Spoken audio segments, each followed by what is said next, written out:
Kompetenčni center za razvoj kadrov KOC Hrana 2 z neformalnimi oblikami usposabljanj skrbi za dvig kompetenc zaposlenih v 35 partnerskih podjetjih, vključenih v projekt.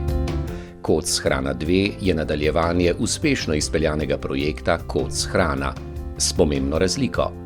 Našo usmerjenost k sodelovanju smo v tokratnem projektu nadgradili ter se povezali še z dvema zbornicama. Razširili partnerstvo, tako da smo vključili poleg kmetijskih in pa živilskih podjetij, potem tudi podjetja iz kemije in pa podjetja iz papirničarstva. Zakaj ta dva sektorja? Predvsem zaradi tega, ker se tudi lepo povezujeta z živilsko predelovalno industrijo, predvsem papirničari, kar se tiče embalaže. Prisluhnimo pomembnejšim številkam in kaj so si partnerji v projektu zadali. Vključili smo 35 podjetij in nekako si postavili tudi 12 pomembnih kompetenc, ki bi jih razvijali znotraj samega projekta. In kateremu ključnemu cilju partnerji projekta KOC Hrana 2 sledijo? Da zaposleni v podjetjih usposobijo za nova znanja, predvsem je pa bil tudi ta, da se ta znanja med podjetji tudi izmenjujejo, da se povežejo. Natančnejše številke projekta so zgovorne in govorijo zase. Skozi trajanje projekta smo izvedli več kot 350 usposabljenih v vseh podjetjih. Vključenih je bilo 1000 oseb, 2100 vključitev, predvsem pa je pomembno to, da so obiskovali ta usposabljanja v določenih podjetjih en zaposlenih, pa tudi vse skoraj do 100 zaposlenih.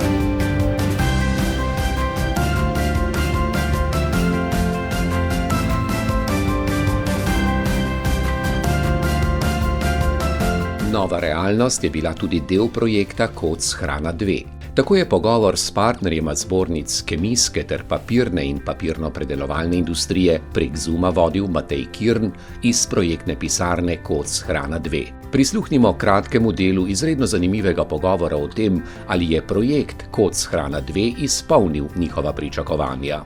Je vsekakor izpolnil pričakovanja. Za naš sektor je bil projekt zelo zanimiv, kajti ponudil je pogled ali pa stik, povezovanje po verigi vrednosti naprej. Predstavnici obeh zbornic sta nedvomno enotni o nadaljevanju projekta KOC Hrana 2, še intenzivnejšem povezovanju in sodelovanju. Meni se zdi odlična ideja, da nadaljujemo. Gotovo kemijska industrija širše je potencial za sodelovanje ali pa za razširitev, bi rekla, teh spektrov dejavnosti. Ter gleda pozitivno v prihodnost ali, kot je povedala sogovornica iz zbornice kemijske industrije. Mislim, da smo naredili eno zelo dobro stopničko oziroma odskočno desko in bi zdaj bilo res en tak primeren trenutek, da bi na primer sodelovali še v naslednjem projektu. In zato tudi že pričakujemo nove priložnosti na tem področju. 35 podjetij iz 3 sektorjev je danes tako prek znanja, sodelovanja in razvoja zaposlenih povezanih v kompetenčni center za razvoj kadrov. Podjetja, beseda je vaša. Skupina Pambita kot eden glavnih proizvajalcev hrane v Sloveniji in tudi širše v srednjeevropskem prostoru seveda skozi svoje procese izvaja nenehna izobraževanja. Z dodatnim projektom KOC Hrana 2 smo seveda lahko omogočili teh izobraževanj še dosti več. Tako so lahko preko izobraževanj sodelovali ljudje iz vseh 4 naših družb, smo omogočili, da so si pojačali svoje kompetence. Moja osebna izkušnja z izobraževanji pod okriljem projekta KOC Hrana je seveda zelo pozitivna. Moram povedati, da sem se udeležil na področju projektnega vodenja in to področje je še posebej pomembno tako v zasebnem kot tudi službenem pomenu. V Pekarni Planika smo se za sodelovanje v KOC projektu odločili zato, ker smo tu videli neko dodano priložnost za pridobivanje novih znanj, prepotrebnih znanj naših zaposlenih. Katere so prednosti projekta KOC Hrana 2 pred drugimi projekti? Večjem sodelovanju vseh udeleženih, tudi nam podobnih podjetij, ki se ukvarjajo s podobnimi problemi, kot se ukvarjamo mi sami. pa tudi z odličnim sodelovanjem z gospodarsko zbornico, ki je koordinirala vse te projekte. Projekt Koc Hrana 2 v nekaj besedah. Transparentno, dinamično, zanimivo, poučno in odlično.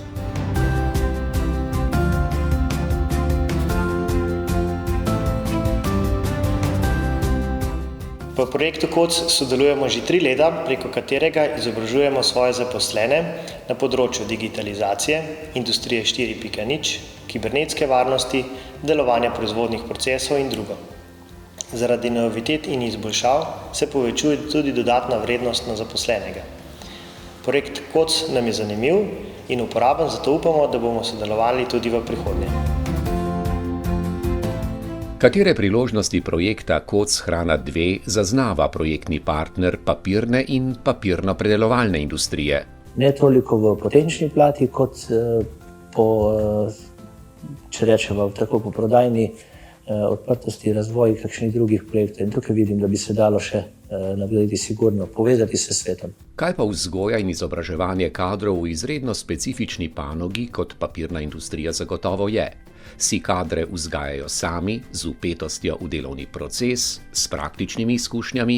Najprej seveda si doma kadre vzgajaš na nekih izroda urod, ampak tukaj pa pride KOC 2 v pravem pomenu, da lahko se nadgradi tisto, kar nekako zmanjka pri teh lokalnih zadevah.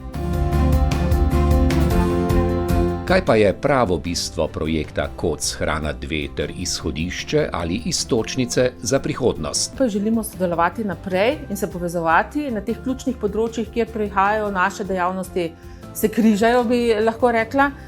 Tako da že snujemo tudi dogodke, kjer bomo povezovali vse 3 dejavnosti, se pravi živilsko, proizvodnjo materialov, tako na papirni strani kot na kemijski strani. Direktorica Zbornice kmetijskih in živilskih podjetij je prepričana, da so se zaposleni v podjetjih zagotovo so se drug od drugega kaj naučili, kajti inovativnost, trajnost in pa novi materiali so tisto, kar celo verigo proizvodnje živil v tem trenutku žene tudi naprej. Vsak projekt ima vrhunec. Ali je v teh drugačnih časih partnerjem projekta Koc Hrana 2 uspelo pustiti kak dokaz, bolje rečeno temelj za naprej? Ja, to smo dokazali tudi z akademijo, skupno akademijo, embalaža, ki prihaja v stik z živili, kjer so strokovnjaki iz različnih področji, tako živilskega, kemijskega, papirničarskega, predstavili novitete. In mislim, da smo imeli čez 100 udeležencev na teh naših izobraževanjih. In nenazadnje ta akademija je bila prepoznana tudi kot dobra praksa in jo predstavljamo še naprej. Ključna beseda prihodnosti v vseh 3 sektorjih je kadri. To je ključna beseda vseh 3 panog in mi moramo razvijati kadre tako na srednješolskem nivoju kot višje potem na visokošolskem. Programi morajo biti prilagojeni vsebinam, ki jih potrebuje industrija. Ter 5 besed, ki resnično opredeljujejo projekt Koc Hrana 2. Strokovnost, dvig konkurenčnosti, povezovanje, sodelovanje in pa inovacija. Kako skleniti projekt Koc Hrana 2? Preprosto tako, da se nadaljuje. Partnerji so si bili ob tem enotni in jasni. Odlična ideja, da nadaljujemo. Si želimo nadaljevanja. Vsekakor želeli nadaljevanje. Skupaj želimo sodelovati naprej. In jaz verjamem, da bomo naredili še kakšno luštno zgodbo s KOC 2. In se vidimo v kratkem. Hvala. V prihodnjem KOC-u. V prihodnjem KOC-u, tako. Super.